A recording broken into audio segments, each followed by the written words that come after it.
जन्मते भी कितने कष्ट है। कई बच्चों को आजकल गर्भ में ही हार्ट का ऑपरेशन करना पड़ता है। 1,84,000 की जो धारणा थी कि मनुष्य 84 लाख योनियों में जन्म लेता है फिर लौट करके आता है, उसको लेकर के तो यहाँ बिल्कुल ही अलग धारणा है।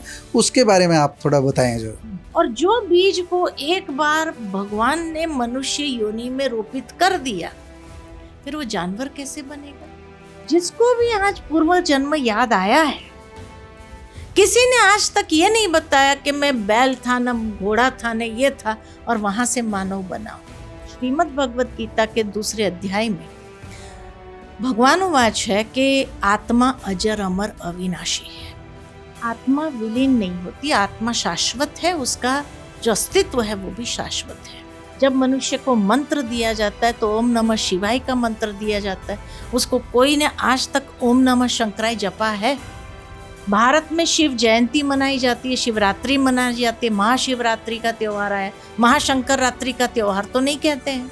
वेदों का सही ढंग से अध्ययन मनन नहीं हुआ या वेदों में जो बताया गया उसमें कुछ त्रुटियां रही। वेद जो जब बनाए गए थे तो उस समय भारत में गुरुकुल प्रथा थी और गुरुकुल में बच्चों को विशेष करके वेदों का अध्ययन कराया जाता था। भगवान ने कही है कि जब मैं इस संसार में आता हूँ तो क्यों आता हूँ? अधर्म चरम सीमा पर पहुंच जाता है, अधर्म का नाश और सत्य धर्म की स्थापना करने आता हूँ। प्रजापिता ब्रह्मा कुमारी अभी इस समय तो 140 देशों में कार्यरत है।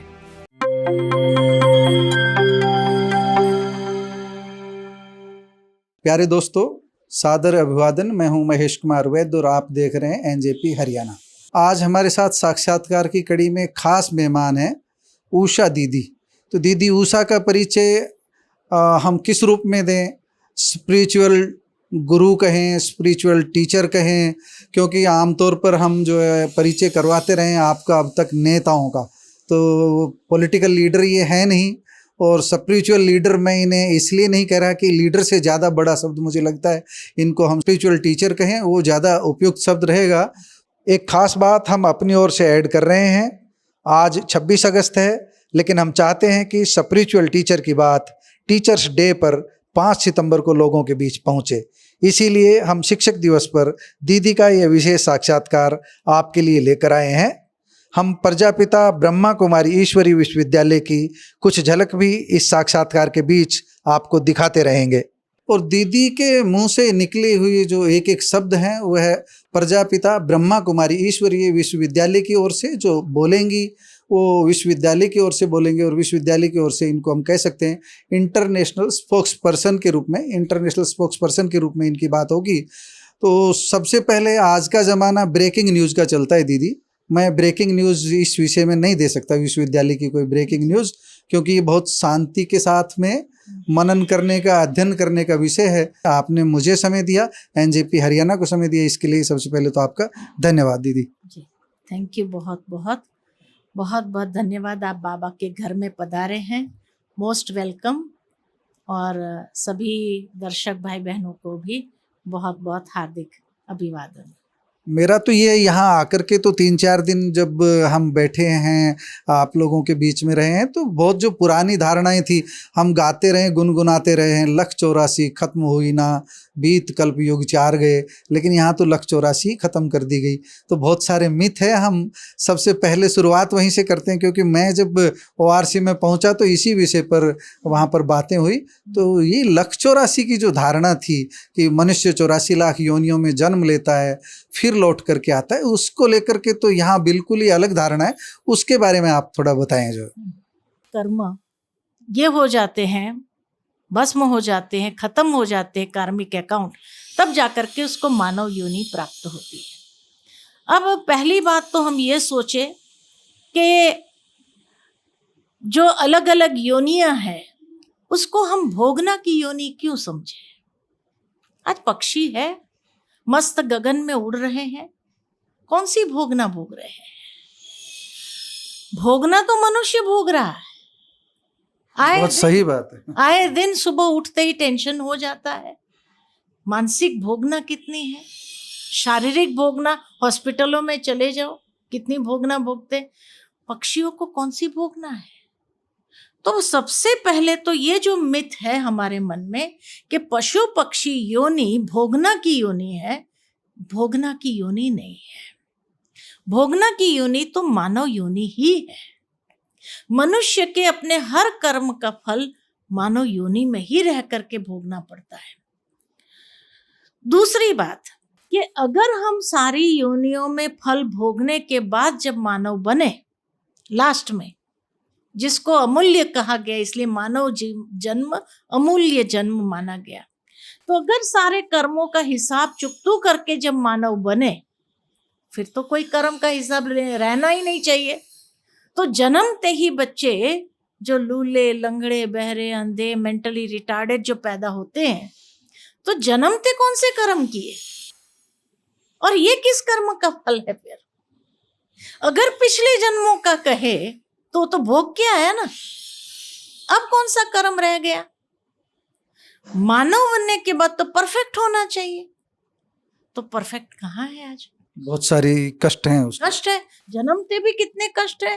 कई बच्चों को आजकल गर्भ में ही हार्ट का ऑपरेशन करना पड़ता है ना। जन्मते ही मेंटली रिटार्डेड है, उन्होंने कौन से कर्म किए और ये किस कर्म का फल है? तो इसलिए पहला जो हमने कहा, पशु पक्षी योनि भोगना की योनि नहीं है। और अगर भोगने के बाद जब मानव बने तो हर रीति से संपन्न होना चाहिए। ये नहीं कि एक बच्चा गोल्डन स्पून इन माउथ हो और दूसरे बच्चे को दूध भी नसीब ना हो। ऐसा इनइक्वालिटी जो दिखाई दे रही है, ये भगवान के घर में तो नहीं हो सकता है। तो इसीलिए जो है मनुष्य जो है अनेक योनियों में जाने की जरूरत नहीं है, वो अपने कर्मों का फल यहीं भोगता है, ये स्पष्ट दिखाई देता है। तीसरी बात, मतलब 84 लाख योनियां नहीं होती है, उसको योनियां जरूर है, उसको सब योनियों में से गुजरने की जरूरत नहीं है। तीसरी बात, जैसे आम का बीज डालो और आप कहो मुझे पपीता खाना है, संभव ही नहीं है। जैसा बीज बोया वैसे ही तो फल खाएंगे। तो आत्मा भी एक बीज है, और जो बीज को एक बार भगवान ने मनुष्य योनि में रोपित कर दिया, फिर वो जानवर कैसे बनेगा? सोचने की बात है। क्यों नहीं बन सकता है आप कहेंगे? तो मनुष्य आत्मा के जो संस्कार है, स्वभाव है, वो अलग है। जिस तरह हर बीज के कैरेक्टरिस्टिक्स, फीचर्स अलग अलग होते हैं, इसलिए एक बीज से दूसरा फल ग्राफ्टिंग करने के बाद भी स्वाद आ सकता है, लेकिन फल तो वही आएगा। ठीक इसी तरह हम भी जब मनुष्य योनि में है तो मनुष्य योनि के संस्कार अपने हैं, स्वभाव अपना है, कर्म अपना है। जानवर योनि के फीचर्स, कैरेक्टरिस्टिक्स अपने हैं जो मैच नहीं होते हैं। चौथी बात, जिसको भी आज पूर्व जन्म याद आया है, किसी ने आज तक ये नहीं बताया कि मैं बैल था, न घोड़ा था, न ये था और वहां से मानव बना। जिसको भी अपना पुनर्जन्म याद आया है, उसने आज तक यही बताया है कि मैं फलाने घर में था और यहाँ पर पैदा हुआ। दीदी, आपकी इसके साथ साथ पुनर्जन्म का भी आपने एक तरह से जवाब दे दिया है।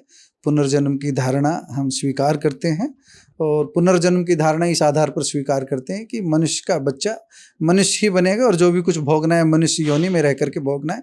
अब दूसरी जो मिथ है उसको लेकर के हम जो सुनते आ रहे हैं आज तक, यहाँ आकर के जिस बारे में धारणा थोड़ी बदली है और आप उसका गूढ़ जवाब देंगे, और मेरे पास सूची लंबी है, आप जितना संक्षिप्त में जवाब देंगे उतने ज़्यादा दर्शकों को सवालों के जवाब मिल जाएंगे। दूसरा ये है कि हम मोक्ष की अवधारणा लेकर के चलते हैं कि एक बार मनुष्य का जन्म हुआ और अंतिम लक्ष्य मोक्ष है, इस दुनिया में आना ही न पड़े। जैसे आप बता रहे हैं कष्ट है, गर्भ से ही कष्ट शुरू हो जाते हैं, तो किस तरह आदमी जो जिसको हम कहते हैं इंसान या मनुष्य जो भी है, अब इस शरीरधारी है, ये दोबारा आत्मा ही रहे, आना न पड़े, या आत्मा परमात्मा में विलीन हो जाए, मोक्ष की अवधारणा पर आपका जवाब चाहेंगे? जी, सबसे पहली बात तो विलीन होने की बात नहीं हो सकती, क्योंकि श्रीमद् भगवद गीता के दूसरे अध्याय में भगवान वाच है कि आत्मा अजर अमर अविनाशी है।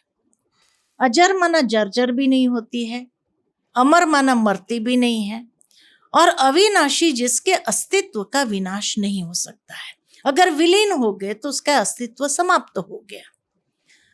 तो इसीलिए आत्मा विलीन नहीं होती, आत्मा शाश्वत है, उसका जो अस्तित्व है वो भी शाश्वत है।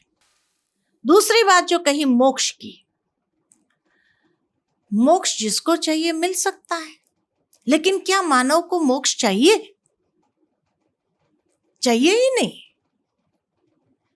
चाहिए तो क्यों नहीं मिल सकता? आज अगर एक व्यक्ति बहुत काम करके थक के आए और थक के आके सो गया और कह के सोया, मुझे प्लीज उठाना नहीं, कोई कभी फोन आए तो भी मुझे देना नहीं, मैं बहुत थका हुआ हूं, मुझे सोना है।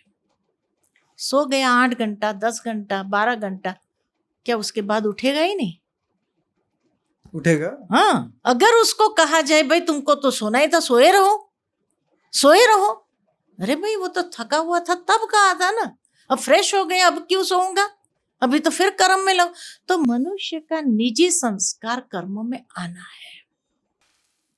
इसी तरह मनुष्य जब ये 84 जन्म के चक्र में, जब आत्मा अनेक जन्म धारण करके जब लास्ट जन्म में आती है तो उसके बाद थक जाती है। 84 शब्द मनुष्य के जो 84 जन्म होते हैं, 84 लाख नहीं, शास्त्रों में भी लिखा है लक्ष्य 84।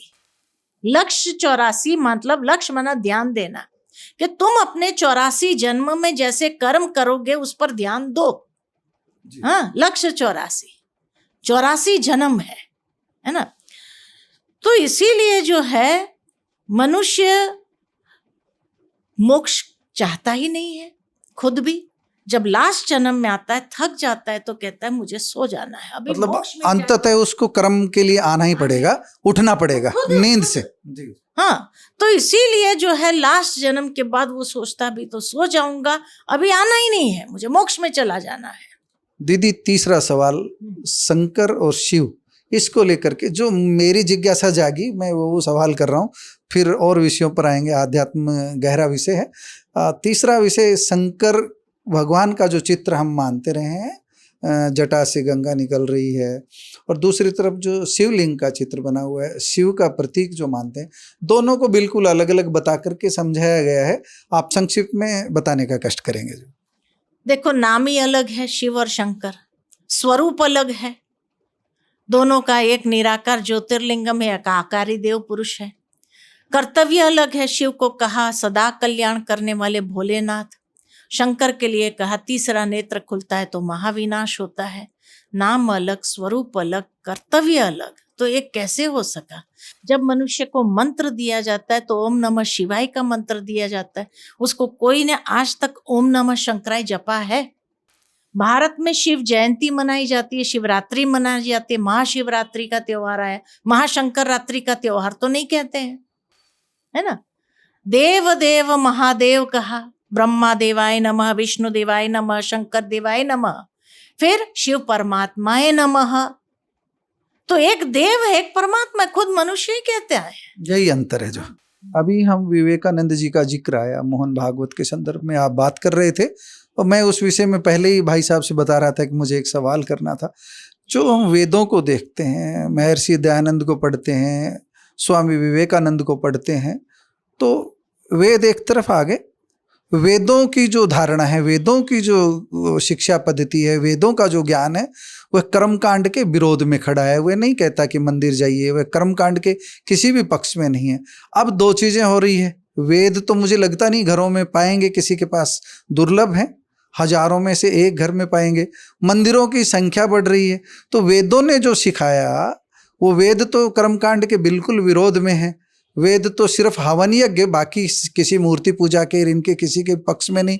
अब हो क्या रहा है कि मंदिरों की संख्या बढ़ रही है, मस्जिदों की संख्या बढ़ रही है, सभी धार्मिक स्थलों की संख्या बढ़ रही है, और वेद नेपथ्य में चला गया है। ऐसा प्रत्यक्ष हम देखते हैं।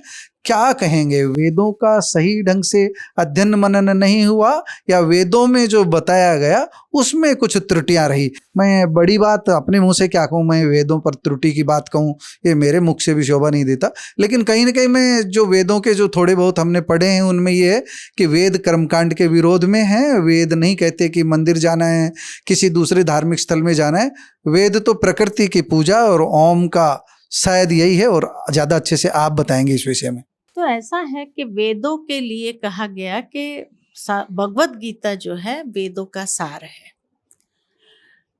दूसरी बात कि वेद जो जब बनाए गए थे तो उस समय भारत में गुरुकुल प्रथा थी, और गुरुकुल में बच्चों को विशेष करके वेदों का अध्ययन कराया जाता था, जिससे उनके जीवन के अंदर एक सात्विक जीवन शैली वो जी सके।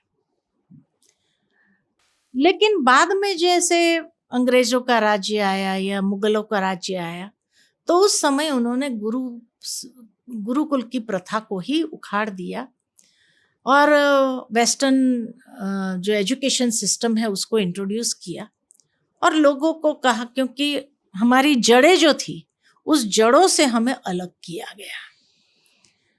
भारत वालों ने भी उसका विरोध नहीं किया कि भाई हमारी जड़ों से हमें क्यों अलग किया जाता है, और उन्होंने उस बात को स्वीकार कर लिया कि चलो एजुकेशन सिस्टम जिस तरह के भी हो, हमें वो दुनिया का ज्ञान होना चाहिए। तो जड़ों से कट गए। तब से लेकर धीरे धीरे वेद कौन अध्ययन करेगा, इसीलिए लुप्त होने लगा। लेकिन वास्तव में ये बात गीता में कही गई है, भगवान ने कही है कि जब मैं इस संसार में आता हूँ तो क्यों आता हूँ, अधर्म चरम सीमा पर पहुंच जाता है, अधर्म का नाश और सत्य धर्म की स्थापना करने आता हूँ। यदा यदा ही धर्म से कहा। तो अधर्म संसार के अंदर क्यों बढ़ा? क्योंकि जब हम अपनी जड़ों से ही कट गए तो अधर्म तो होना ही है, इसलिए अधर्म बढ़ा। और अधर्म जब बढ़ा तो अधर्म बढ़ेगा तभी तो भगवान भी आएगा।